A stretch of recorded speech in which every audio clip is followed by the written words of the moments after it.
Hello friends, ఇప్పుడు నేను survey చేస్తున్న ప్లేస్ ఖమ్మం దగ్గర కోదాడ. ఇక్కడ ఆల్రెడీ 7 బోర్స్ ఫెయిల్ అయ్యాయండి. అలాంటి చోట మనము 4 పాయింట్లు ఇచ్చాము. 4లో 3 డ్రిల్ చేశారు, 3 కూడా సక్సెస్. ఇప్పుడు మీరు చూస్తున్నది కూడా 3 పాయింట్లు పెట్టి ఆల్రెడీ డ్రిల్ చేసి ఫెయిల్ అయిన ప్లేస్లో మనం పాయింట్ ఇవ్వడం జరిగింది. అక్కడ చూస్తున్నారు కదా, అదొక పాయింట్ ఫెయిల్ అయింది.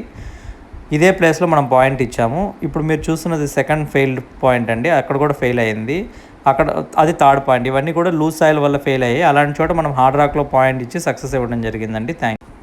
హలో ఫ్రెండ్స్, ఇప్పుడు నేను సర్వే చేస్తున్న ప్లేస్ ఖమ్మం దగ్గర కోదాడ. ఇక్కడ ఆల్రెడీ 7 బోర్స్ ఫెయిల్ అయ్యాయండి. అలాంటి చోట మనము 4 పాయింట్లు ఇచ్చాము. 4లో 3 డ్రిల్ చేశారు, 3 కూడా సక్సెస్. ఇప్పుడు మీరు చూస్తున్నది కూడా 3 పాయింట్లు పెట్టి ఆల్రెడీ డ్రిల్ చేసి ఫెయిల్ అయిన ప్లేస్లో మనం పాయింట్ ఇవ్వడం జరిగింది. అక్కడ చూస్తున్నారు కదా, అదొక పాయింట్ ఫెయిల్ అయింది. ఇదే ప్లేస్లో మనం పాయింట్ ఇచ్చాము. ఇప్పుడు మీరు చూస్తున్నది సెకండ్ ఫెయిల్డ్ పాయింట్ అండి, అక్కడ కూడా ఫెయిల్ అయింది. అక్కడ అది థర్డ్ పాయింట్. ఇవన్నీ కూడా లూజ్ సాయిల్ వల్ల ఫెయిల్ అయ్యాయి. అలాంటి చోట మనం హార్డ్ రాక్లో పాయింట్ ఇచ్చి సక్సెస్ ఇవ్వడం